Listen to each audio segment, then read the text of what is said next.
Hey, welcome to the Razzle Dazzle Show, a podcast where we make connections to the lens of video games and all things pop culture. We're your hosts, Jared, Mauro, and Chaz. Hello. And welcome to Delta episode number 62 for the month of April. If this is your first Delta series episode, this is basically a series of episodes where we take the time to catch up with each other about what's been going on in the past month and in the world of pop culture. This is also the home of our signature Delta Quest D&D session towards the end, so stay tuned.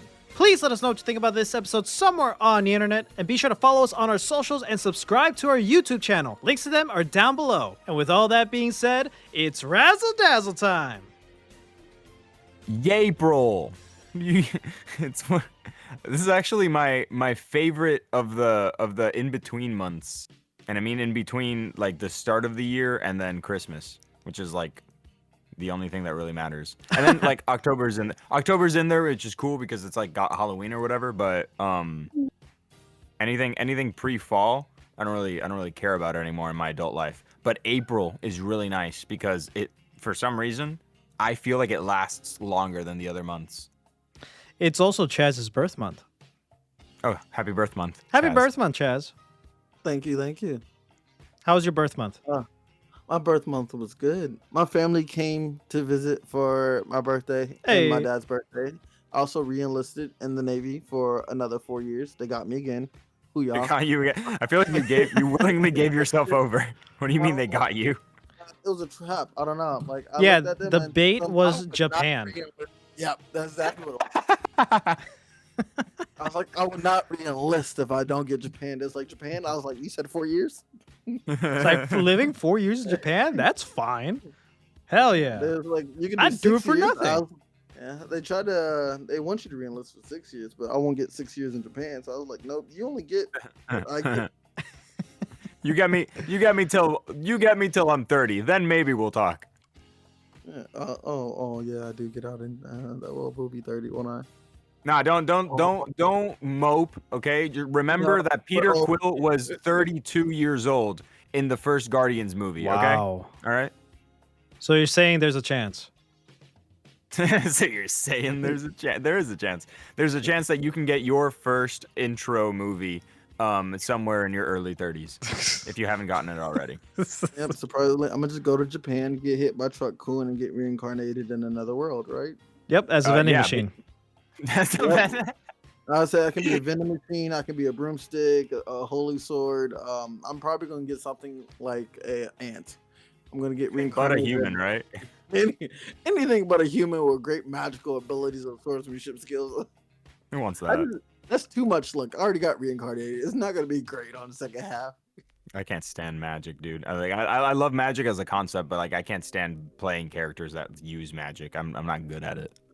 I don't blame you on that one. I play games and they're like, you want to go with the dude with the big sword, or you want to go with the dude with the magic ability and twinkle toes? And I'm like, I take the dude with the sword. Give me the sword.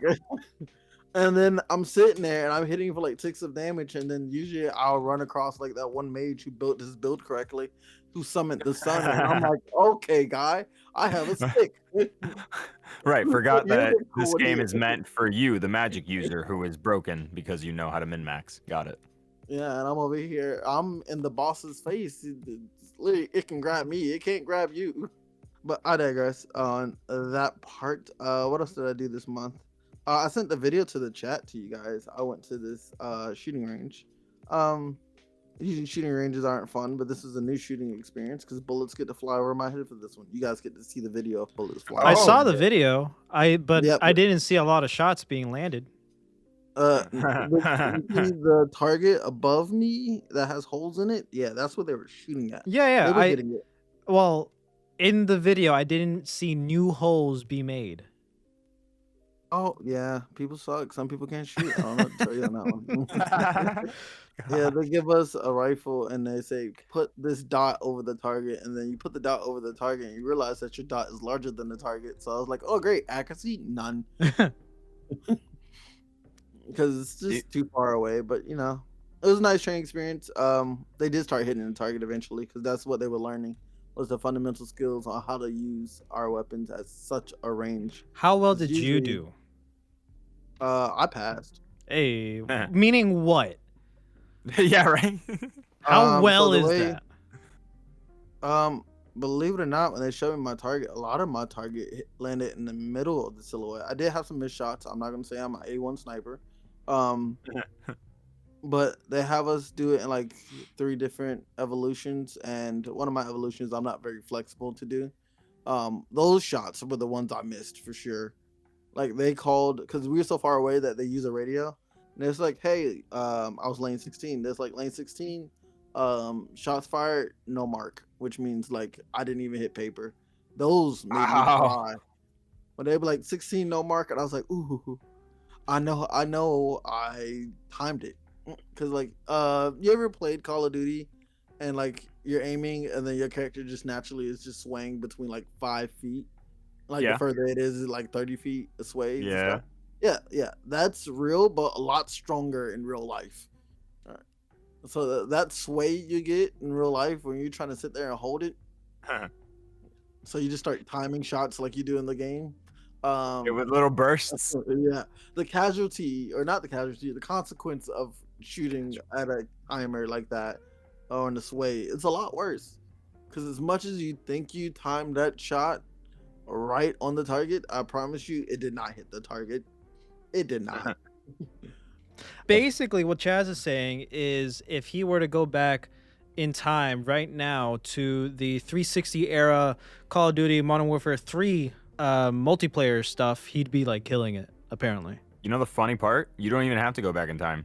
The Modern Warfare 2 servers on Xbox 360 are actually pretty lively. Really? Like today in 2026, yeah. Okay. So Chaz, you know what to do. Cool. Sweep. Then this is where my gaming skills start to show. Yeah. This is what you're Right, training yeah. for in the Navy. This is the real training. So you can really go back in there and show Kyle 627 what's what.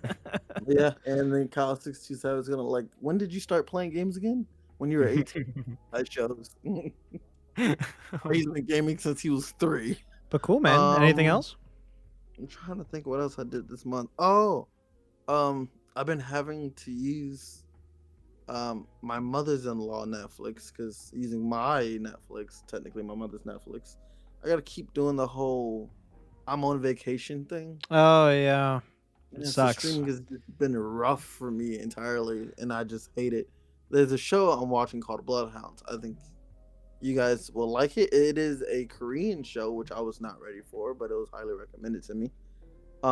It's about these boxers. They get into some trouble with some loan sharks, and but my favorite thing about this show is that it's never, almost ever, a fair fight. These 2 boxers who are like very young in their boxing career, by the way, are consistently getting jumped by this mob, and they're coming out on top surprisingly every time, because it's like plot armor. Like that one person shows up out of nowhere enough to turn the tables, or like one of the characters finally log in and he starts to winning out of nowhere. It's like things like that, but it's just aesthetically pleasing to watch these 2 boxers go against 30 people in the subway, and then they walk out of the subway. And like these dudes that they're going against, they have like tasers, knives, bats, the crowbars, pipes, and stuff. So it's just like these people came equipped with weapons, and you're fighting with your bare fist. And even when the weapons are dropped, they don't pick up a weapon. They continue to fight with their fist.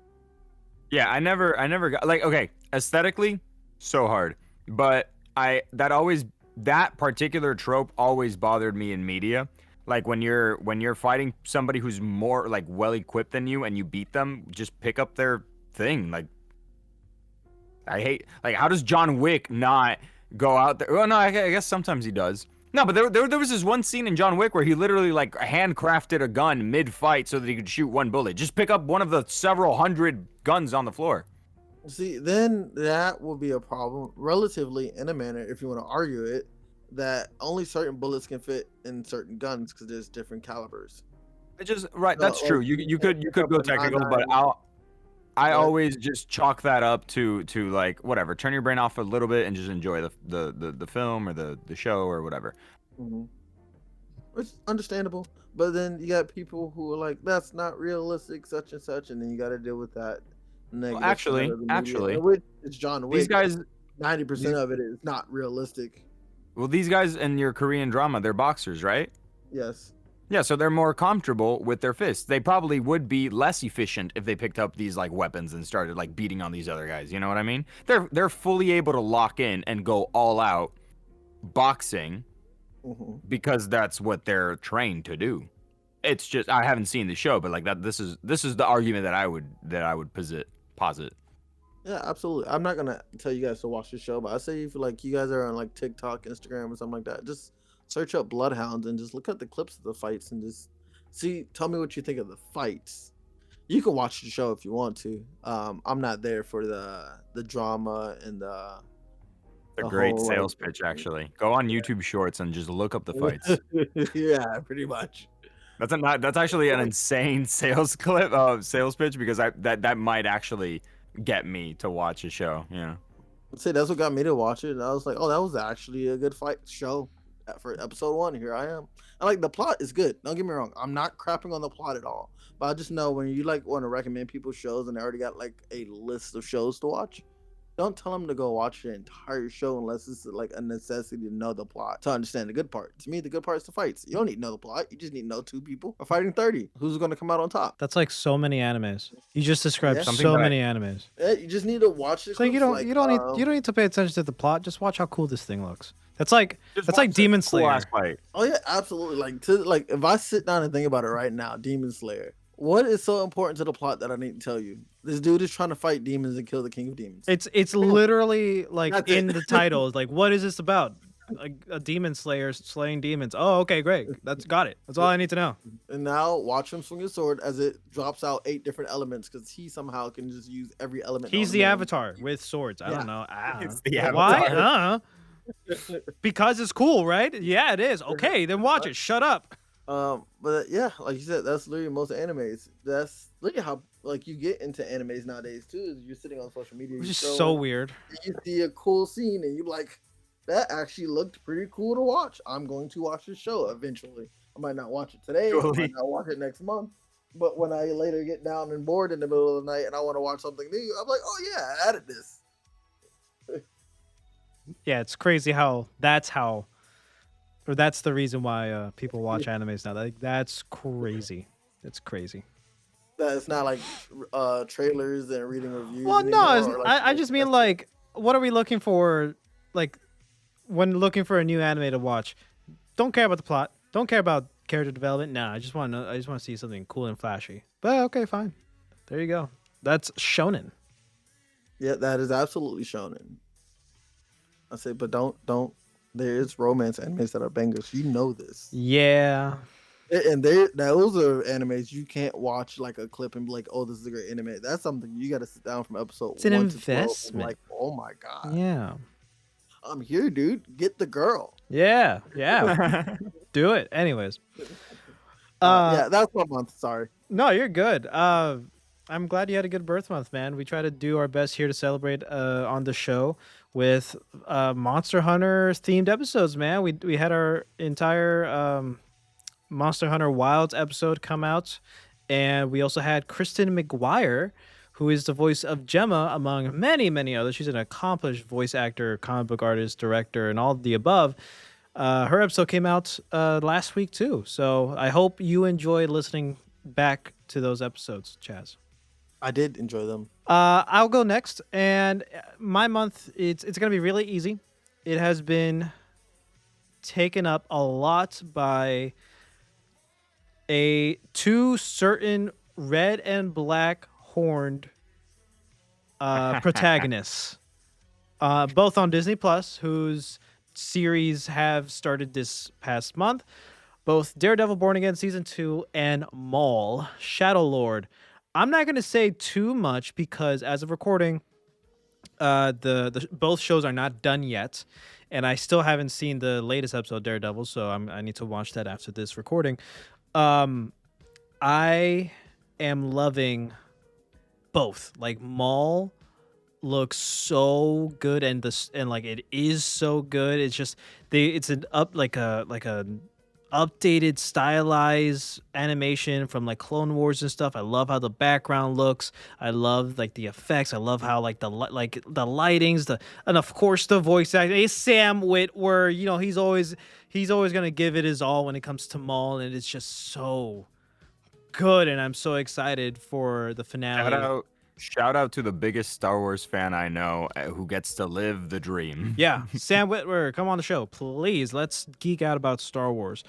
And also Daredevil, of course. Like it's just solid. It's just so freaking good. Like the fight scenes are awesome. There's like good drama. Some serious stuff is happening. Shit is hitting the fan, and I can't wait to see like what the resolution is and like how it tees up for the next season. Like what else are we gonna do? So yeah, it's a cool, exciting stuff from that.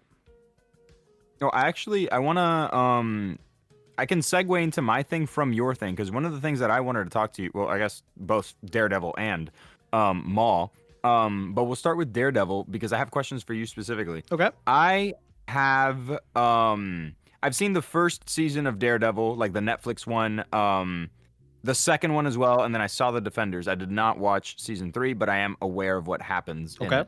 I also didn't finish the Defenders. It was kind of boring. Like they had some cool moments, but like I couldn't stay with it. Wow. Whatever. Irrelevant. My question is, right, because there was this weird like, oh, these shows are part of the MCU, but then they just sort of like stopped advertising that, and then they brought back, you know, they snuck a Kingpin into Hawkeye, and then they brought Matt Murdock into She-Hulk, and then now boom, Born Again, right? Yep. Little double entendre. Everything that happened in the Daredevil seasons is canon to Born Again, correct? Yeah, all the Netflix shows back then are canon to the MCU. They continue to be canon, right? They're still that all of that. Okay, all right. My second question is a question that's been burning for about 10 years now. Why didn't if Tony knew about this random child from Queens, Spider-Man, why didn't he know about Daredevil, Luke Cage, Iron Fist? Why didn't he recruit any of those people or attempt to recruit any of those people during Civil War? Is there like an in-universe explanation, or? I don't think there's an in-universe explanation. I think it's like, I mean, who knows, or who's to say that Shield didn't know about the Defenders and what they were going on, and let alone Tony, right? They probably did, but like just didn't do anything about it. Why? It could be for multiple reasons. I mean, Jessica Jones herself, like she's very low key. She's just a private eye. She doesn't want to be a part of any of those extra, you know, superhero stuff. Luke Cage, he has his own bit, right, where like it's very underground, and like, you know, it's kind of like urban legend of like, you know, the Bulletproof Man or whatever. Eventually running his own criminal organization after, you know, usurping it or whatever, inheriting it. With Daredevil's the biggest question. It's because like, you know, he's probably like the biggest out of the four.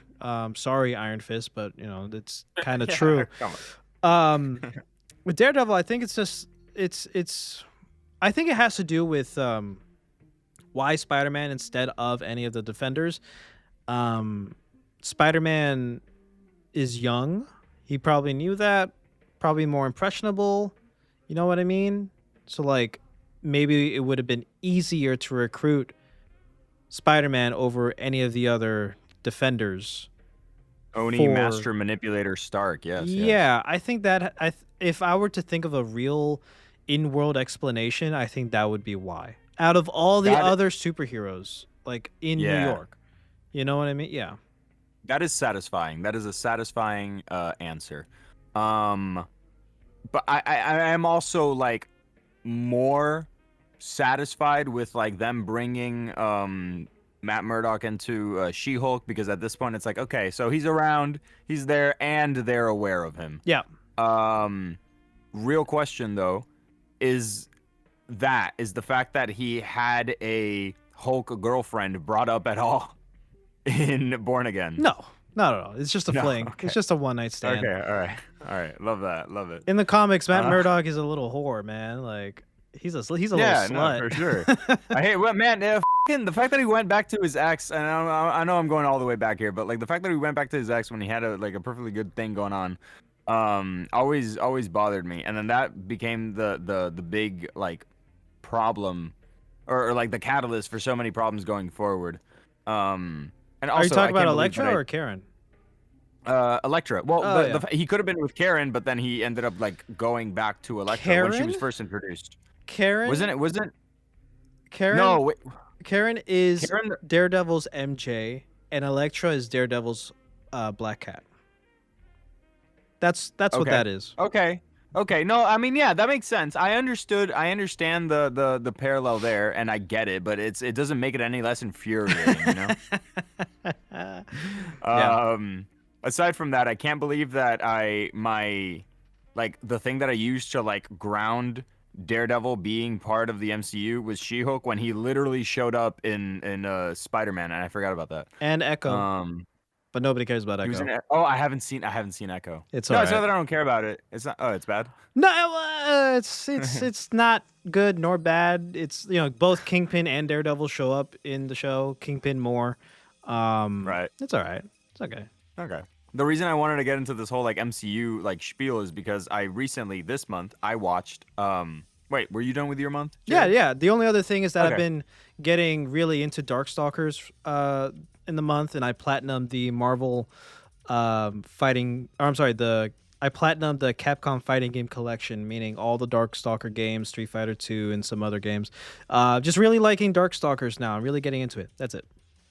Nice. That's it. Wait, what's Darkstalkers? Darkstalkers is a Capcom fighting game, but with like supernatural characters. So like there's vampires, Morrigan, the succubus. There's a mummy. There's a merman, stuff like that. Yeah, it's a Nice. lesser known franchise, but like the most popular character is Morrigan. If you search her up, I'm sure you'll recognize her. But yeah, I've seen her. yeah. Okay. So this month I watched Thunderbolts. I'm a little late to that Cool. party, Yeah, I but watched that recently too. Yeah. It's a very good movie. I liked it. Chaz, Yeah. have you seen it? I have seen that movie. It was like I didn't expect it to be as good as I thought it was gonna be. Wait, I'm sorry. Let's call it by its real name, The New Avengers. Right. The new Avengers. Supposedly. I enjoyed it a lot. It just like Chaz, I did not expect to enjoy it as much as I did, but it really blindsided me. With the whole like how serious it got with like depression or those feelings of like emptiness or whatever. And it didn't feel like ham-fisted or corny or anything, which I really respect. I wish like halfway through the movie, I found myself wishing that like Bucky was in it more because he's one of my favorite MCU additions. Yeah. But then like literally 2 minutes after I had that thought, he shows up in a motorcycle and starts like being the coolest person on screen, and I'm like, okay, I'm fine. That's fine. That made up for it. But like I wanted to like, for some reason, right? This kind of like made me watch this not all in one sitting, but this like 8-hour YouTube video of like the whole MCU timeline. And it includes like the shows and all that, except Agents of S.H.I.E.L.D. for some reason. I don't know if that one's still canon. Like I think it's tried to be canon at first, and then it became Tried. not. But it's weird because, like in the later seasons, they mention Thanos and his invasion. So like, kind of. I don't know, man. Like That's in a around- weird limbo, and It's- yeah. Inhumans, and the show Inhumans, which is supposed to Right. be like connected to that or like right after. Like it's weird. I don't know. I really want Sky Bennett back as a Daisy Johnson, man. Like she's a great Quake, and I want to see her again. I wouldn't be surprised. The way that they're like playing around right now, it looks like they're just getting like everybody's favorites and just bringing them back in an official capacity. Yeah. They did that with Daredevil. They did that with like Deadpool, even though he wasn't gone. But they were like, all right, let's bring him in. Let's put him in the MCU. They even put Eddie Brock in there for a second. Yeah, that's true. All right. So maybe. Like I feel like if anybody from the whole like Agents of Shield era would be brought over, it would most likely be Quake. Yeah, I think yeah. Marvel's is prioritizing X-Men right now and bringing that into the MCU thanks to Doomsday later this year and then Secret Wars and all that stuff. So I think after we get like our big like X-Men phases, so like I think within the next 5 years, it's all going to be like heavy X-Men stuff, and then we'll start getting some Inhuman stuff. Okay. Well, that's it for Marvel. That's it for that part. The other thing that I did this month was finally get around to watching episode 1 of Maul after not knowing that it had been out for a little while. Yeah. Yeah, and I have some discussions to have. Let me get this part out of the way. Episode 1 was amazing for all the reasons that you listed, Jared, but also because I love crime dramas and in whatever form they take. And I always felt like Star Wars, specifically with like the lower levels of Coruscant and stuff, had so much potential for that, and they did play around with that a lot. But then now, like, this new planet that isn't Coruscant, but sort of looks like Coruscant, is giving me the same vibe. And yeah, just obviously like seeing Maul on screen, hearing Sam Witwer's voice, like that, like all of that was amazing. But the reason that I love Star Wars is actually kind of making me feel weird right now. Okay, so. And specifically because of this show, even though the show, like I was excited about it, I watched the first episode and I loved it. It gave me this weird feeling, and I don't know how to go forward. Right, so Star Wars is cool to me because it's so expansive, and you can literally like jump in at any point, and it won't affect anything else. If you are a fan of the original trilogy and like that's all you know, and like the books that came out of that, the legends and the comics and all that stuff, that's cool. You don't have to know. Like, I know people who love the original trilogy who have never watched an episode of the Clone Wars and they don't care for it, and that's fine. I know people who, me myself included, grew up with the Clone Wars, and that era is like what they focus on the most. I know people that only pay attention to the Old Republic and they don't really care about any of the Disney stuff or whatever because they have enough media themselves. I know people that really like newer fans or fans that came in like when the Skywalker saga was named. They like love the sequels and like that era, and like that's their cup of tea, and but there are also people who don't like the sequels, but that's fine because it doesn't matter. You don't need to watch them. You can still watch like the things that you like, and it doesn't affect that. And they were kind of like going forward in a way in this little like post Return of the Jedi timeline where you had the Mandalorian, you had Ahsoka, you had Book of Boba Fett. As bad as that was, it still gave us 2 really good episodes of the Mandalorian. And it looks like I don't know if this is still going on, but they were essentially building up towards like a Thrawn movie or a Thrawn event or something, which I think is really cool. But then Maul came out, or they announced the Maul show. And I started feeling like, why, right? I understand that they've set this up, Maul being like in charge of the Crimson Dawn, and there was like a lot of like empty space between the end of the Clone Wars and his end in Rebels. So it's like, okay, you can tell a lot of stories here, but again, why? We already saw the Maul rise to crime, be a crime lord thing in the Clone Wars, and then we already saw the way Maul died in Rebels, which I think is an amazing death, and it's very like cathartic, and it is in character with both Obi-Wan and Maul, and I thought it was a great swan song to him. But now I can't watch Maul without thinking maybe his death should have been at the end of this, and this is probably just like a way to set up his new apprentice so that like that person can get their own movie or their own show or whatever. I feel like maybe this Maul show was a little bit too late, and I don't know how to like name that feeling. I And Jarrett, yeah, like I want to I want to ask you essentially like what do you think about all of this? Or, like what I just said, and then like your own thoughts. what the question I'm hearing is like is why choose Maul, right? It's like out of all the stories we could tell, why Maul is it needed? Does Yeah, it why go do back anything? to this like Empire era? Why Maul again? And why sort of the same? Okay, Maul is a crime lord sort of story. I think I think it works for Maul because of how intricate his character is, or not, maybe not intricate, but like complicated, and how like there's a lot of levels or layers within Maul. He has been made to be more than just the cool evil antagonist that we see in episode 1, right? His story could have ended in episode 1 and that's it. When he came back in Clone Wars, we could have been asking the same questions like why bring him back? I thought his thing was done. I thought he was only supposed to be like a plot like device or whatever, a motivator or whatever. Why is he back? I think now, like, why choose Maul? I think it's because one, the fans love him, thanks to what has been done in the Clone Wars, because Absolutely.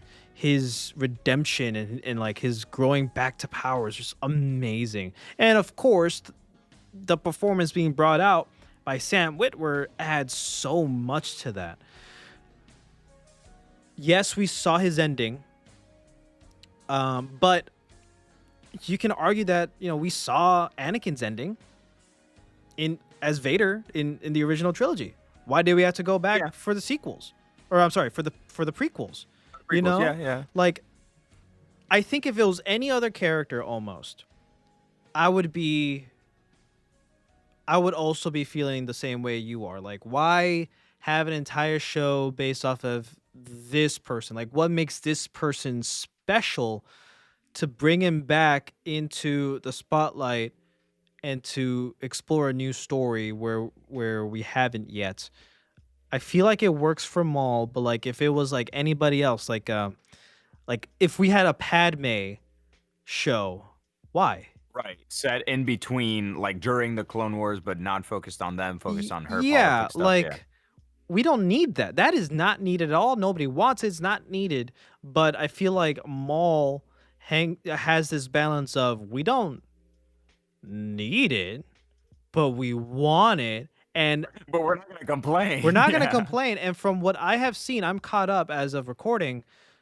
And from everything that's been like being shown, I'm like, oh, I like this. I like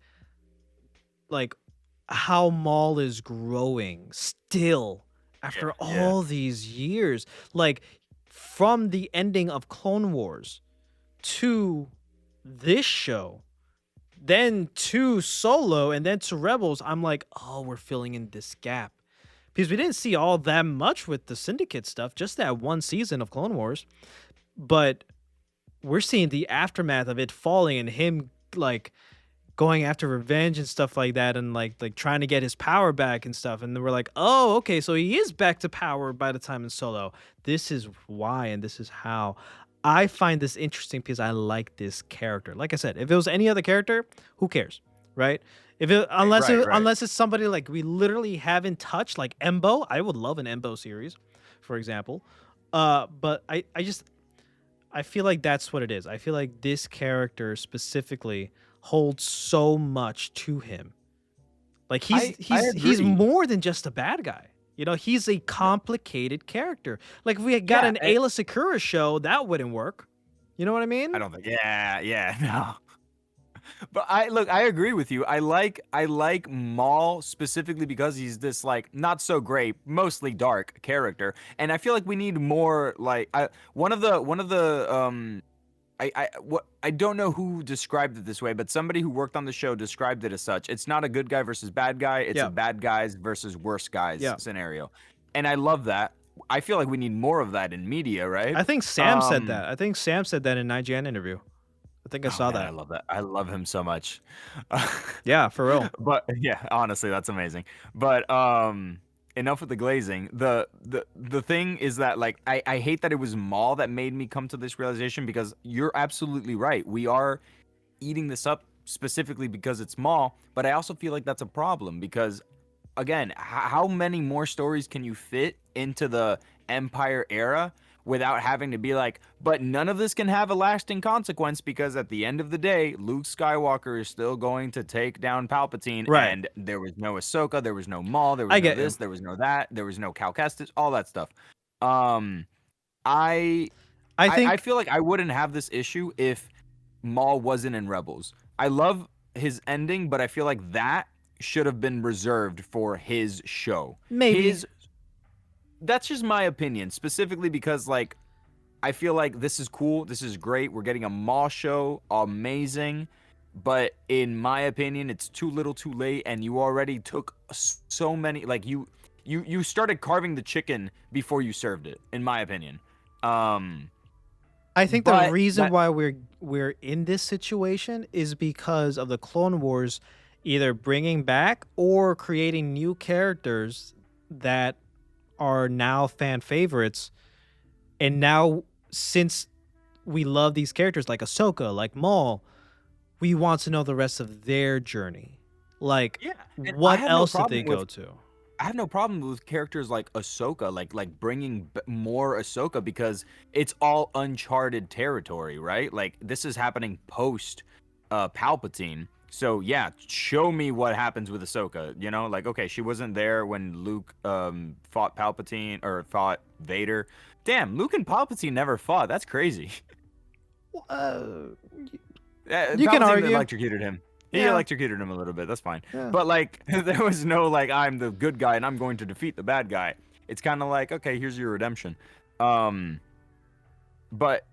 yeah, like whatever. My main issue is that I feel conflicted with this show because I want to acknowledge the reasons that this shouldn't work, but at the same time, like you said, I'm giving it a pass because it's Maul and because it's good storytelling and because regardless of everything, it still holds up really fucking well, and I can't be mad at it. Like I can't be like, look, you see, this is slop. This is because it's not. I've only seen one episode, and my God, I love it. Like, if Maul wasn't in this show, if we just had the two Jedis on the run from the Empire, you know, also dealing with Syndicate stuff, we've seen that before.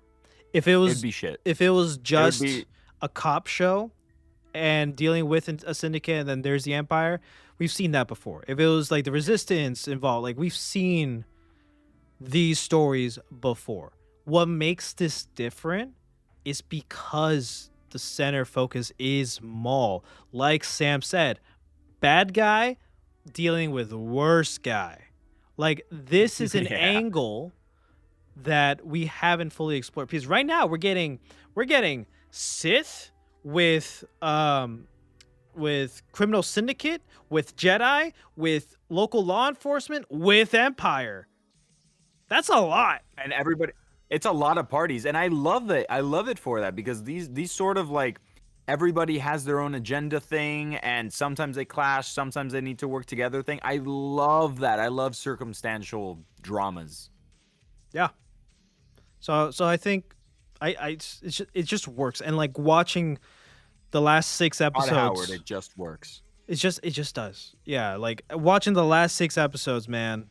These 6 episodes as of recording, like, my God, it's just so good. Like I can't, like, every time I finished an episode, every week for the past month, my cat is sitting next to me, and I look over him. I'm like, man, that was so freaking good, dude.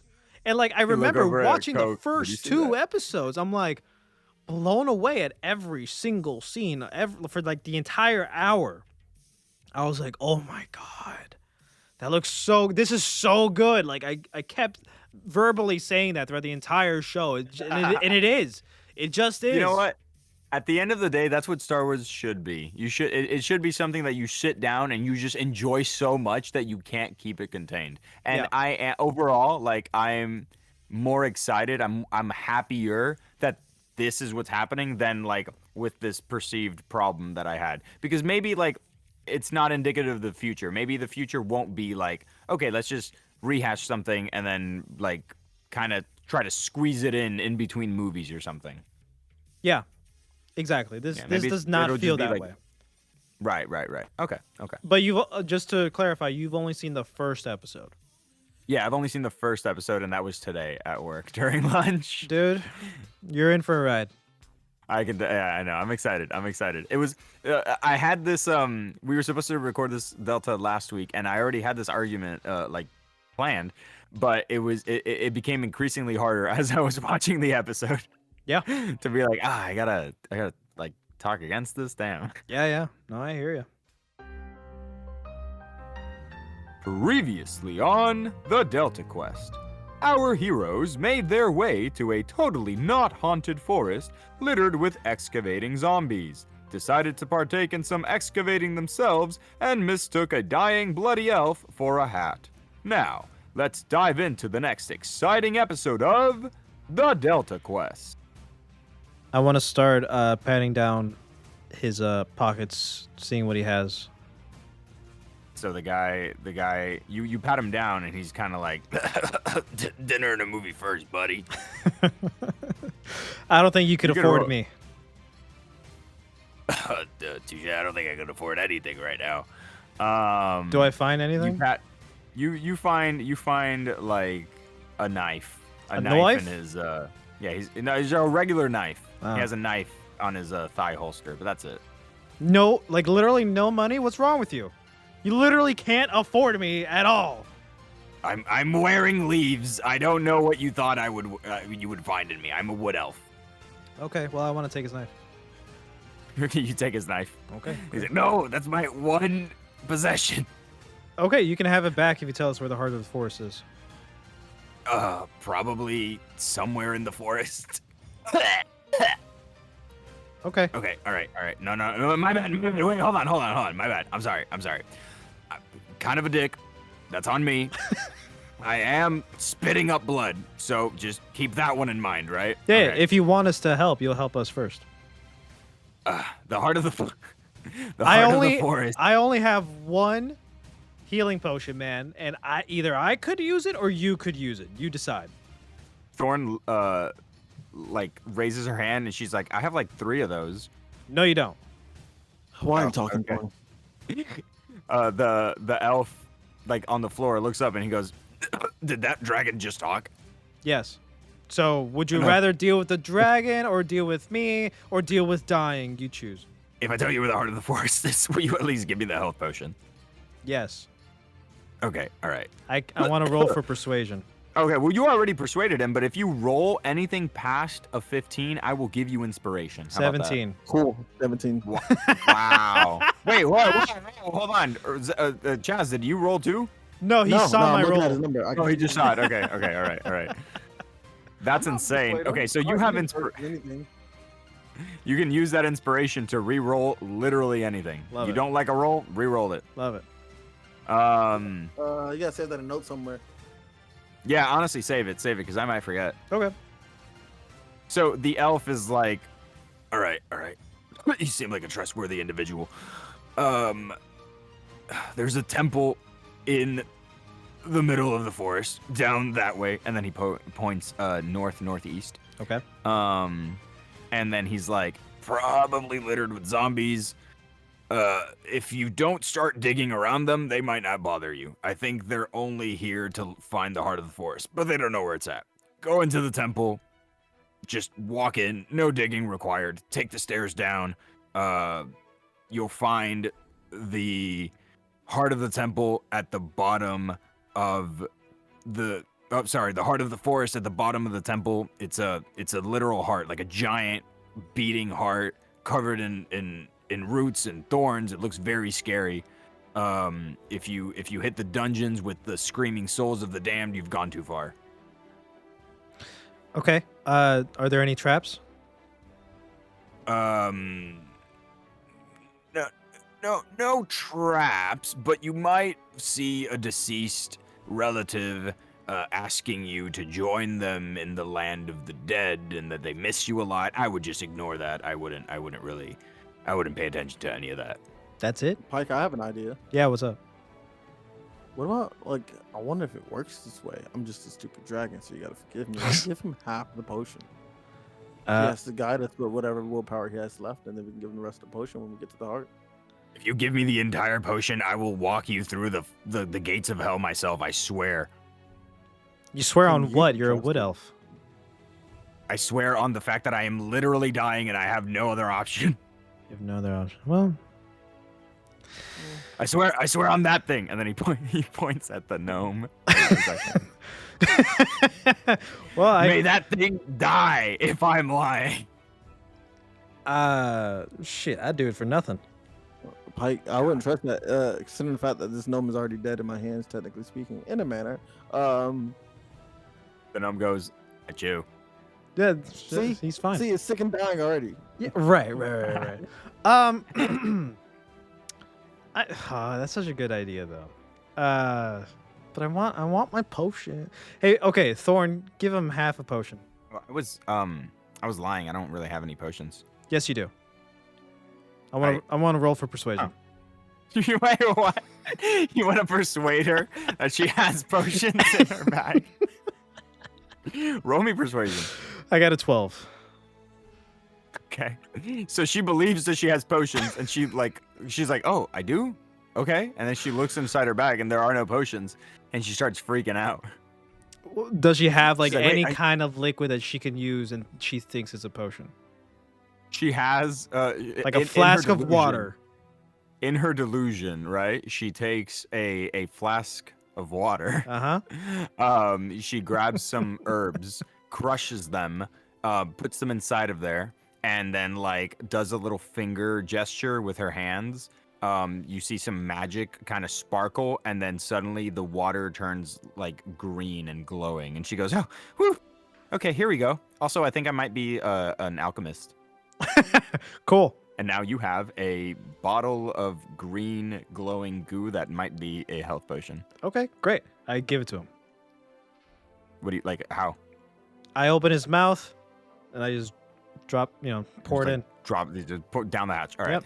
Yep. He like swallows, and then suddenly he's still like covered in blood, but his like scratches and the wounds are healed. I can't believe that worked.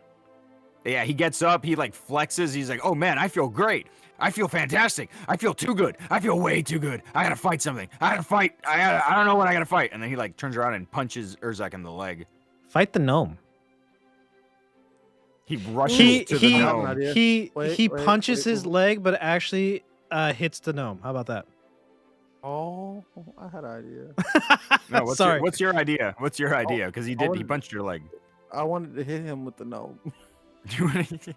Okay, so he punches your leg, and then Pike is like, go hit the gnome, and he rushes to the gnome, and you swing over at him, and you hit him with the gnome over the head. And he hits the ground. He's like, oh, yeah, that was a good fighter. That's a great fighter. That is a fantastic fighter. Oh my god, I'm so pumped. Why am I so pumped? I don't know why I'm so pumped. Achoo. Oh man, I think I'm sick.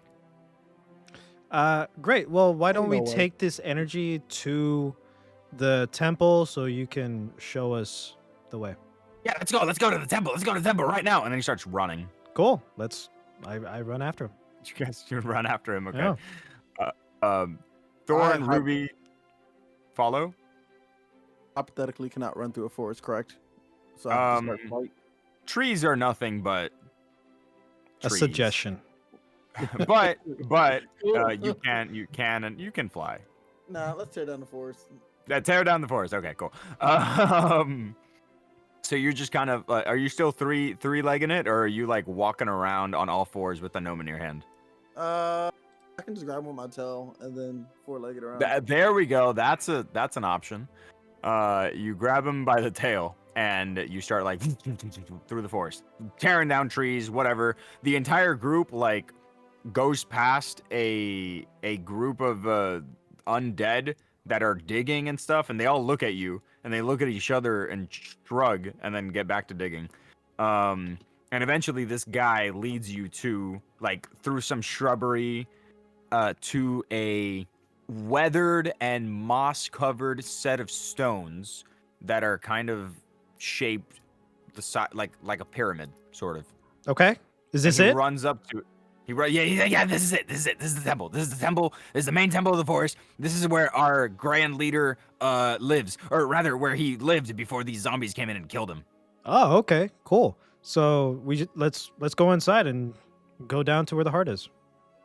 Okay, so you guys start walking into the temple, and then this giant elf walks out of the this. There's an opening to the temple, and a like 7'5" elf walks out, and he's standing there. He is covered in majestic-looking leaves. He's got a long, flowing white beard, but he's also looks gaunt and pale, and his eyes are glowing green. And he just stands in your way. You said you wanted to fight something, right? Go fight him.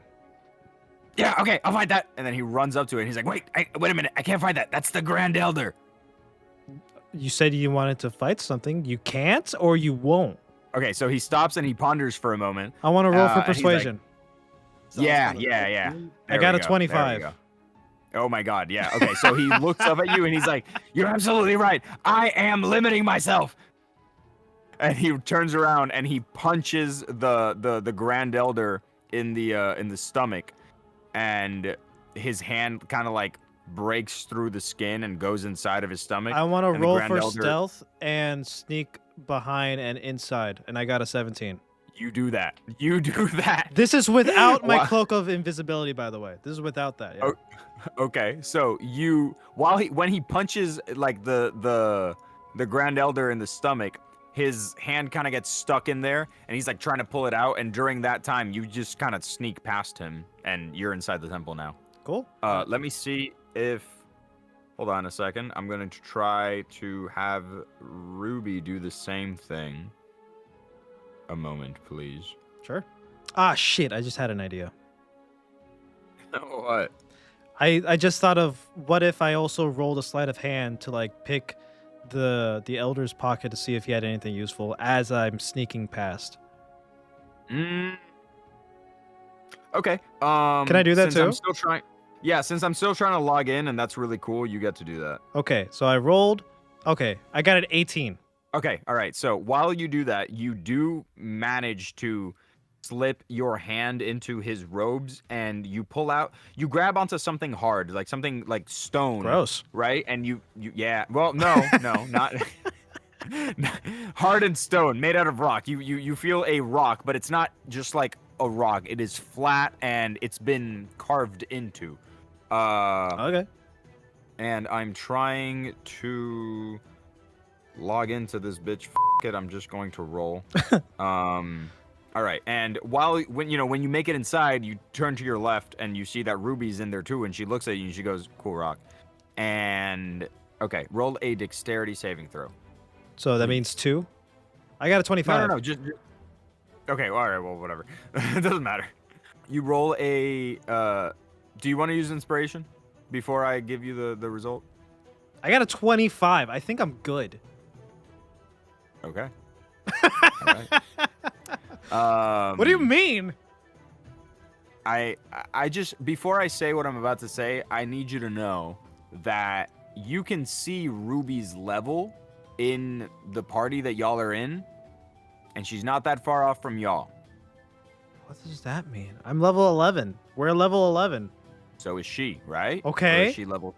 Okay. All right. Now keep that one in mind. All right.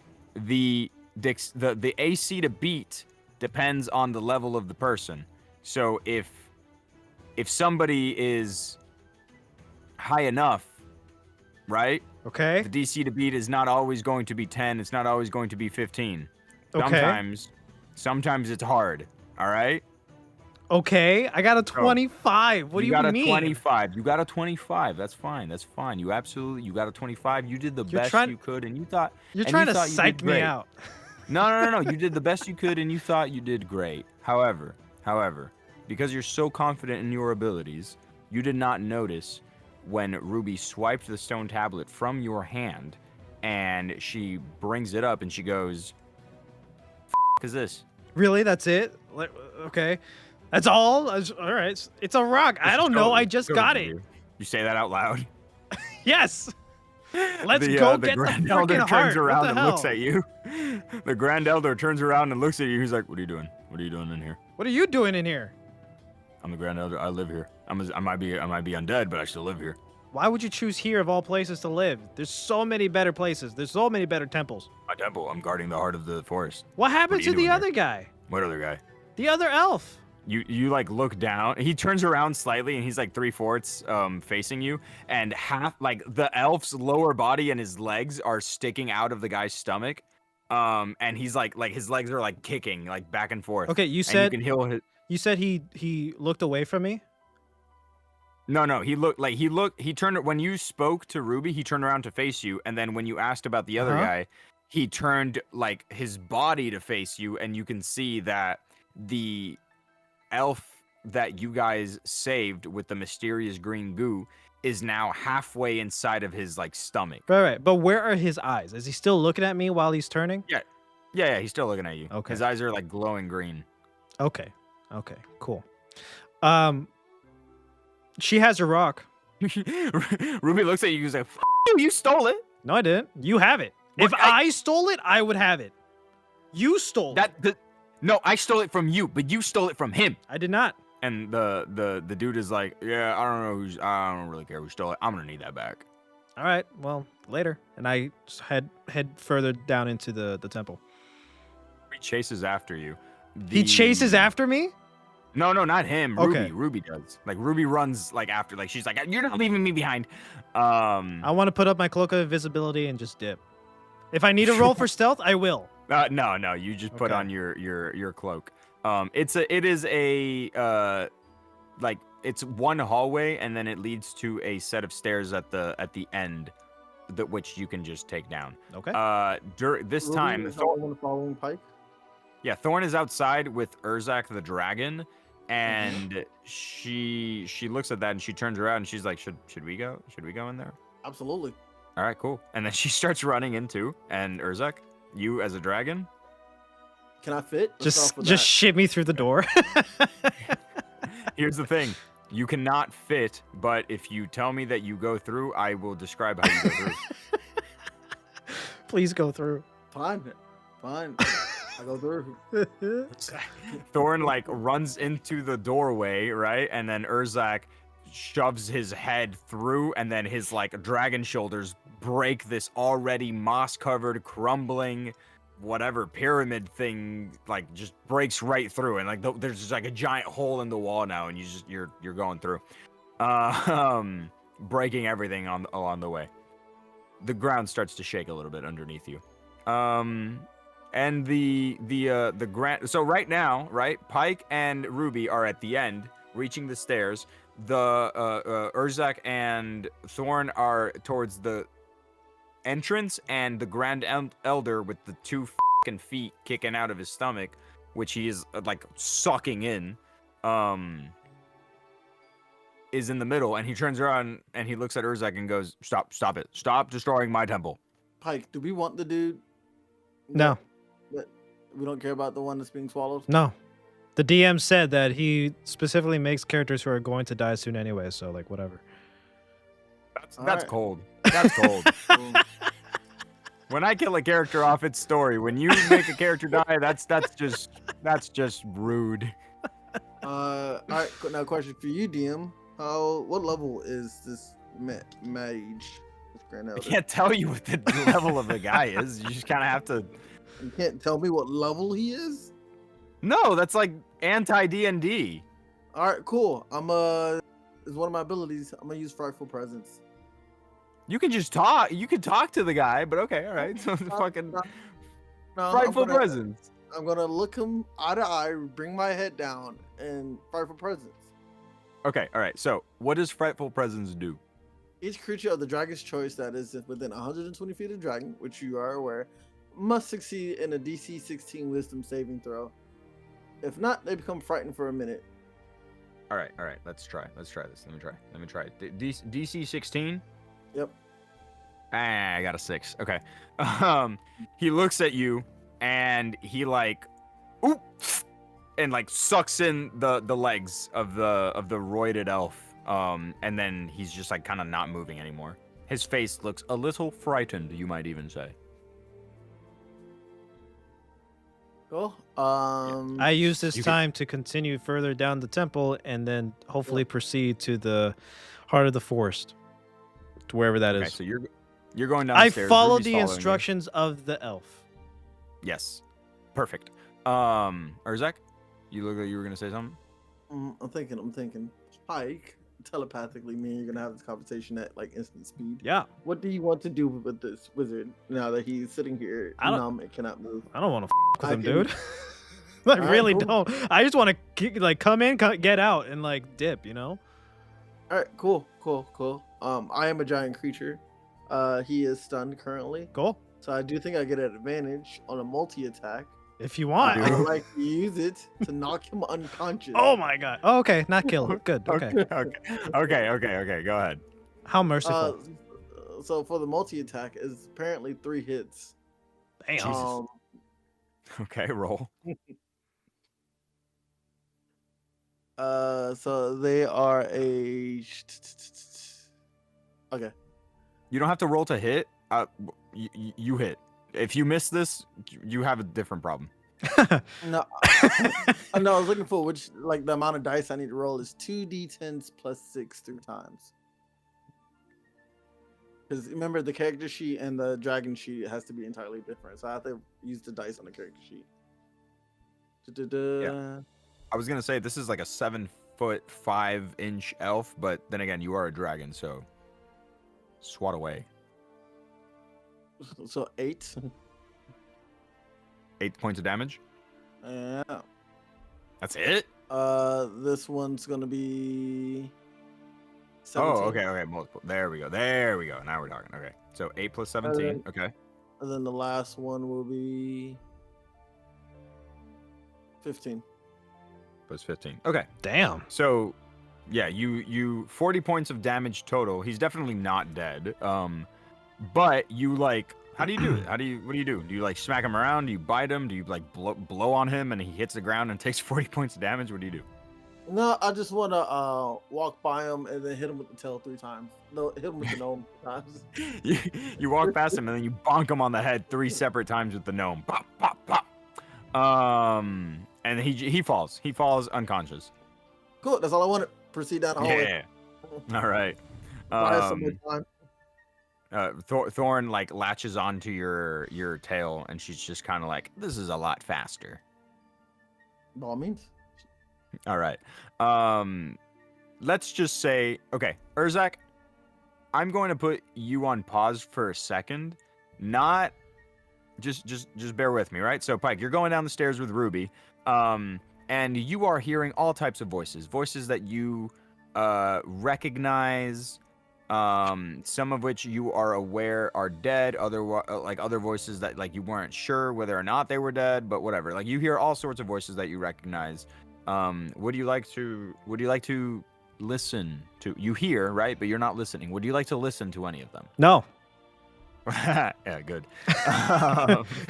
So you keep going down the stairs, and eventually, right before like it seems like you're getting to the bottom, you hear a recently familiar voice, the voice of Wesingtinimus, actually. And he's like, hey, you, whoa, where you going? Why the hurry? Nobody should be able to see me because I'm invisible. Yeah, wait, did you say that out loud? No, I'm telling you this, DM. I'm aware. Okay. You hear the voice anyway. Yeah. Okay. Yeah. I look at him and I'm like, F you. I keep going. He's like, what, f you, man, you know, I'm dead. You gotta give me, like, the time of day. No, I don't. You don't give us the time of day. I keep going. All right, so you keep going, completely ignoring Wesingtonimus. You ain't real. You make it to you. I'm realer than you are. And you make it to what appears to be the bottom. Chaz, before we follow, how would you like to go down the stairs, dragon? Dragon. I simply want to take my giant claws and dig through the floor like a dog. All right, you don't have to dig too far. You take like 2 digs, and then the floor and the stairs give way. And roll me a roll in athletics to see if you stay on your feet. I rolled a 9, but at that is 16. Oof. Doesn't matter. Your chest hits the floor and it kind of fucking breaks. And you, Thorn, and the gnome are sent barreling down, breaking stairs and hallways. As you go, you hear the voice of Was. He goes, "All right, I see you. Oh my god!" Oh. And then he like you hear him run away. And then Pike, please roll me a dexterity saving throw.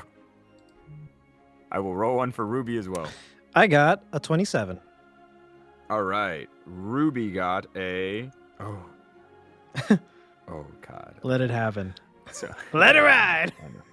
She got a 12. Let her ride. So you Pike expertly somersaults out of the way, and Ruby was so confused on why he decided to somersault instead of roll. You're right. She can't see you, actually. So she doesn't see you somersault out of the way, and instead hears the crashing happening before her, and she tries to move, but then like a rock hits her head, and she like falls unconscious, out like just barely missing the barreling dragon, who suddenly just breaks through the ceiling and crashes into the floor, leaving a like a dragon-shaped indent on the stone floor. And then like a bunch of rocks also fall on top of you. Chaz, please take like 7 points of damage. As Ruby fell down, did the rock that she stole like jumped out of her hand? She lost her grip on it, yes. Okay, I pick it up and continue walking. All right. Okay. You just so you're not checking on Urzak or anybody? He's fine. He's fine. I'm only at 188 health right now. Yeah, like you're good. Yeah, You're good, dude. He's good. Way too good, actually. And your soft dragon underbelly broke the fall of Thorn and maybe the gnome. We'll see. So you just keep walking forward, right? Yep. Just I want to get to the heart of the forest. Okay, so you walk into it's very dark, the place that you're I at have right night now, vision. super underground, and you can Or see dark vision. Whatever. perfectly. You can see perfectly. Never mind. You can see everything around you. You see a what looks to be a dungeon with some pillars and whatever. It doesn't matter. A bunch of bullshit. A bunch of fantasy bullshit. In the middle of it, you see this literally a giant heart. Like it is a heart, but it is like 500 times the size of a regular heart, and it is taking up effectively like a quarter of the room, and it is entangled in a bunch of roots, like tree roots, like big, heavy, thick tree roots. And it's if you didn't have dark vision, okay, this would be the one red thing illuminating the entire dungeon. But because you do, you just see a bunch of gray, all right? You just see everything but in gray, but very well defined, like 1080p, 4K resolution gray. Okay. And that's it. There you go. That you can assume that that's the heart of the forest. Okay. What part is glowing, you said? Well, the heart itself would have been glowing. Oh, okay. So I guess yeah. Okay. Cool. I guess I roll investigation to see if like there's anything I can do with this rock. I'm assuming it's like I have to put it into like an indent and then like it'll unlock something, like, you know, classic Zelda stuff. Okay. So you roll I got a 19. Okay. You look at the heart, and then you look at the tablet that you have in your hand, and it has runes inscribed onto it in a language that you do not understand. Are you sure? But what languages do you speak? I have Common, Elvish, Primordial, and Thieves' Cant. You have Primordial? I do. That's crazy. Actually, real quick, Chaz, what what languages do you speak? Common and Draconic, Huh. currently. Cool. Wait a minute. Let me just look Oh, something up. in both real quick. forms. In both forms, I speak Common and Draconic. And I can also roll for intelligence if this helps too, man. The thing is, right? It's insane that you know how to speak primordial. Is that because exactly it? It's literally that. So Tell me like, what I'm it kinda- says. I'm You didn't shocked write. here. You Okay. didn't write what it says, did you? You didn't plan for this. No, I didn't. I didn't. I was. Not Jared calling you out. Oh man, no. It was going to be between deep speech and primordial, but deep speech is like alien speak, so like that wouldn't make any sense. Primordial is like ancient speak. You so were it's like, okay, so it should be this, you were writing this campaign. You're like, no way, they know. I don't have to do no, any like- extra like- work. like I was gonna. I don't know. Whatever. It doesn't matter. It doesn't matter. That's actually so cool. How do you first and foremost? How do you? This is just like a question from the DM. How the does your character speak primordial? I don't when know. Did you choose that? It's Love it. it's just Okay, what it beautiful. was. I guess chose it when I created my character years ago. Okay, that's fine. I don't know, dude. I love it. It doesn't matter. Does Pike not know either? He just Oh, I mean, whatever. You know what? It you doesn't want me matter. It doesn't you want me matter. to make up a bullshit backstory? No, about it doesn't matter. learning Maybe primordial? later. Maybe later. I might have Ruby or Thorn ask you or something. I don't know. Sure. It doesn't matter. Sure, What sure. matters is okay. that what matters is that you look at the stone tablet and you're like, holy shit, I can read this. Whatever you rolled, you passed because it didn't matter. You didn't need to roll anything. You look at the thing and you just start like reading it off, and it essentially there's no direct translation into common or elvish or whatever, but the most efficient translation would be words of opening and let me in, I am a friend. Essentially, that's the gist of it. Okay. And the heart starts pounding, and you hear in your brain, only you, I am the heart of the forest. Why do you seek an audience with me? I am here to try and save one of my best friends from being haunted by phantoms. A noble cause, says the heart. And it begins pulsing harder than it was. There is a tear in the middle. It opens up a little bit, and you suddenly see this wave of colors you've never seen before, and you're like encompassed by this feeling of dread. And from the portal, two very bony hands, like come out, grab the outside of the heart, push forward, and a very familiar face comes into view. It's Beans, and he's looking you dead in the eyes, and he goes, "Hello." Then you hear fireball, and a giant burst of flames hits Beans in the face, sending him straight into the portal, sending you, Pike, flying backwards about 20 feet. And in the middle of where Urzak had originally landed stands Zambo, holding a book of spells, and his clothes are kind of on fire a little bit. And he goes, "Nailed it." Is this the same book we gave him earlier? That is the same book. We thought he That's couldn't read. That same book, yes. Figured as much. We should have given him the book. Absolutely not. That is I had more amazing. Okay, I land back. I look up to Zam, and I'm like, "What took you so long?" And roll credits. I love that finally like happened. That's so funny. Okay, that was great, man. That was awesome. I love this. Yeah, I was waiting. I was waiting for. By the way, you guys now have a wizard in your party, and it's Zam. Da, da, da, da, da, da, da, da, da. Awesome. Awesome. Amazing. So like, oh man, that leads me to wonder. Like, okay, so yeah, the heart is literally a portal, I guess. But like, why did Beans come out then? Did I open the portal for him to come out? How did he get there in the first place? Questions, man. Questions we Maybe- will have answered. Maybe. Yeah, maybe you should have interacted with the zombies that were digging around a little bit. But hey, who am I to tell you how to play D&D?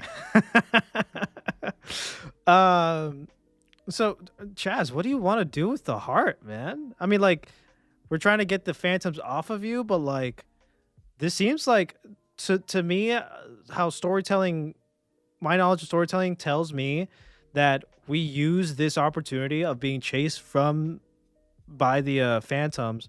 They're pushing us into the underworld, and I think the only way to stop it is probably like encounter beings in the underworld. What do you think?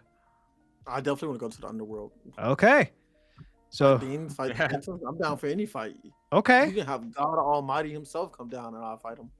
Okay, I guess we know what we're doing next Delta. We're going into the underworld. Very, very clear cut plan. Above table, please remember you guys do have a dragon you can call upon. Yep. Lady Ashla's elite force, and I think that's it. I feel like there was something else. There's like one more thing. Okay, so Madame there was Raz? also- I mean, honestly, you can call up Madame Raz at any point, and like Yeah. I'll come up with some bullshit that'll help you. I don't know. Yeah. I feel like okay, I think I know what the plan is, Chaz. I think the plan is it doesn't have to be necessarily next Delta, but like it could like we could start working up to it. I think since we found a way to get into the underworld, I think we either take this heart somewhere safe, maybe we take it back to Circumber's Keep and be like, okay, this is the way in. Let's get ready, you know? And when we're ready, we open up the portal and we storm in or some shit. You know what I mean? Yeah. Actually, yeah. Yeah. Hopefully You guys are a lot. hopefully Urzak can carry it in his dragon form all the way there. I feel like he can. Okay. But he probably won't be able. Like I don't know. You guys are gonna have to be like hanging off of him, or maybe like That's hanging on fine. to the heart. That's fine. Yeah, I don't know. Okay. You can. It's doable. It's doable. You guys are a lot smarter than me. Like I feel like I would have gone straight in. Well, I'm excited. It's like, yeah, okay. This is awesome, dude. I love it. All right. Cool. Cool, Nice. man. Well, that's it for this Delta episode. I hope you guys enjoyed it at home. Next month, it's gonna be the finale of Daredevil Born Again, Maul, and the new Mandalorian movie, which I'm gonna see. It's my birth month next week. We have a lot of cool stuff in store for you guys. I also didn't mention this earlier, but earlier this month we had Sandy Gordon, who is a artist for Yacht Club Games. He's worked on Shovel Knight and the upcoming Mina the Hollower. And we have a lot more Yacht Club Games and Mina the Hollower stuff in the works, ready to come out potentially next month, if not June. Some insider knowledge, man. This is okay to say because it's already been announced, but like Mina the Hollower spring release, so like be sure to expect some Mina the Hollower stuff coming from us, and we have some more dev interviews for Mina the Hollower specifically. Next month, since is my birth month, you know, I'm taking full advantage. Next month marks a year since the announcement of Shade Protocol. Be sure to expect a lot of Shade Protocol content, more than just the Breaking Protocol episodes. We have more people from the dev team on the show, and you're going to be able to hear their interviews on the show too. So that'll be fun. And a really special to me content creator, I guess is the best way to describe him. His episode's going to be coming out next month too. So yeah, man, it's completing something big for me. There's a hint for you right there. Anyways, that's all from us. That's all from us this month on the Delta Quest, on the Delta series, on the Razzle Dazzle show. See you next time, man. See ya. All right, that's all the time we have for today, guys. Thank you so much for joining us on another episode of the Razzle Dazzle Show. Be sure to let us know what you think about this episode somewhere on the internet. Follow us on our socials and subscribe to our YouTube channel. Be sure to rate us 5 stars and leave a comment down below. We'll catch you on the next one.